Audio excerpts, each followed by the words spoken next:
Today, we're going to demonstrate and mostly review the TOPDON RD Battery 101. It is a battery tester. Stupid name, great product.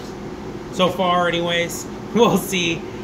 This is basically a very inexpensive battery tester. They make one other version that's also sold on Amazon. That's where I purchased this. I'll link it in the description below. If you decide you want to buy it, I'll get some pennies off of it. The better one has the printer as well, like maybe you'd see it at like an auto parts store.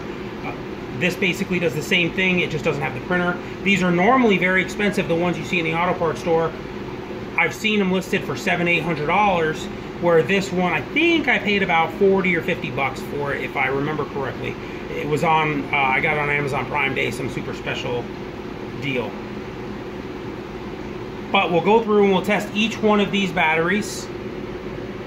I already know that these two were bad. I had these tested at Napa to get them replaced under warranty, but the stupid, what do they call that, Noah? The prorate. Prorate. Holy crap, prorate sucks. So they wanted to prorate a stupid price. This one here I know is still good. It's just been sitting around, and I can't remember what it came out of, but it's been sitting for over a year for sure, but it's still good. And this one, that gotta turn off the multimeter beeping at us. This one I know is bad. Exide Edge AGMs, future reference, terrible batteries. Obviously I haven't treated this one good, but it's been terrible from day one. It is the lowest voltage battery out of all of these. And we'll go through and we'll compare the numbers that we get on the battery tester to, I've got a snap-on multimeter here, and we're going to show you also why the results you're getting off of a battery tester give you a lot more information than just a voltage reading you're getting off a multimeter. Now you could do other tests, but I guess it's giving you some of the information, but it's giving you it all in one shot. You don't have to do resistance checks in between to see if they're shorting out in between or whatever. This will give you some of that information that this will, but voltage doesn't give you the whole picture when you're trying to test a battery. And obviously, you need to put load on it to see how the battery functions. But we'll start off just hooking this up. And one of the downsides of this already that I can tell you is, oh well, this isn't a downside, but it shows you the voltage right here, right as soon as you connect it, which I'm pretty sure this voltage and the voltage on my snap-on multimeter don't line up 100%. And now this is older than this. I don't know if this isn't accurate or if it's this not being accurate. But so we got 12.05 volts here, and this is showing 12 volts flat. Like I said, I don't know which one's more accurate. Not that that really matters, but we'll scroll through the screen. This is the first screen that comes up. The downside I was talking about is that it uses power solely off the battery. Off the battery you're testing. I don't believe that there's any battery in here, but as soon as you disconnect it, it turns off, so there's no on-off button. So as soon as it comes up, you move through. There's multiple languages. We'll stick to English because I'll get lost if it's anything else. Out of vehicle, which it is, you can select in-vehicle test, which it'll move to the starter and alternator test, which we're not demonstrating that in this video. We are just demonstrating the in-vehicle, or the out-of-vehicle battery test. So we hit OK, before charge or after charge. These are all prior to charging. It is a regular flooded battery as opposed to like a gel cell or an AGM spiral. An AGM spiral is like a Optima battery. AGM flat plate, which is like this Exide Edge AGM down on the end. We'll use that later. Oh, well, or not. Little tip coming up. Okay, so we're in regular flooded. Okay, cold cranking amps is the preferred test method. Cold cranking amps is listed on the sticker. This is 700, so we're gonna hit OK. And we just tested this one already before we started filming. So it's already set to 708 cold cranking amps. which it'll remember whatever the last one you set it to, which is convenient if you're testing similar batteries all the time. We'll hit OK. It does its thing. It's chooching away. And it gives you pretty good information here. You've got the state of health, SOH, the state of health of the battery. It's at 8%. So it's 12 volts flat. It's giving us a charge and retest.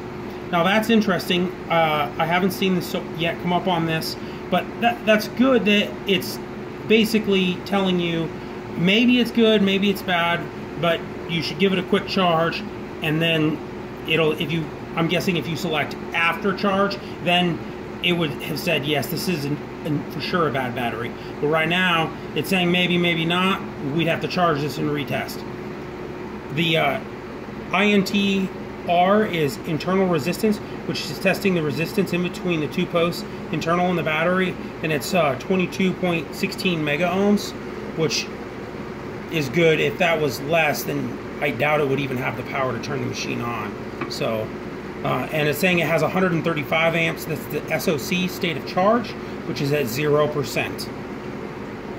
So we'll move on to the next battery and test this one. We got it connected to the second Napa battery here. It's at 12.64 volts. So that's actually pretty good voltage. If I would be inclined to say that this is a good battery, but I already know that this does test bad. So I'm not gonna hook up the multimeter, but I'm guessing it's not gonna show exactly. But I am interested to see how it reads the information, the other information that we get, like the state of health and state of charge. So we'll move through the menu again. Out of vehicle, before charge, regular flooded. Just keep pounding through them. See, now 12.62 volts, which would look good on a multimeter, it look relatively good, and it says replace. 98% charge, but it's determined that it is a bad battery. Yep. Moving on to the next battery, it said a lower voltage than the previous battery, 12.36 volts. We'll see how this one tests.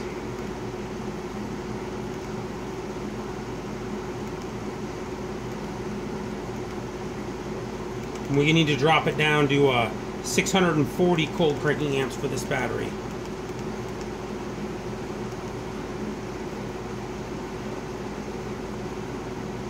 Choo-choo. Okay. Now, interestingly enough, the low voltage, but it recognized that it is a good battery, it just needs to be charged. So, cold cranking amps are low, voltage is lower than the other battery.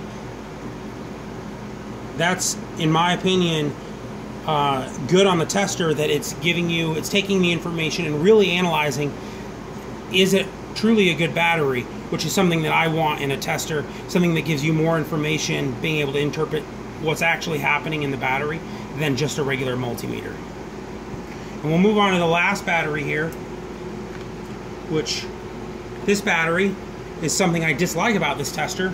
This battery won't turn on the machine because it's so dead, which if this had an internal battery, we'd be able to test it. Now, it's not super important in this one because I can't print out the results, but if I was trying to print out the results for a customer or something, if I had the better one, I wouldn't be able to, without the self-powered feature, it would never test it. And so I dislike that. And it's not totally dead. I don't know how much voltage it actually takes to turn on the battery, but we've got the Snap-on multimeter here. Just to make sure we can see it in the camera. And it's got 3.361 volts. Not much, but enough that I would want to be able to test it. Maybe we just have to charge it up first. I've charged this battery a bunch. It is bad, I know that. But just interesting to see the results. Overall, I like the product.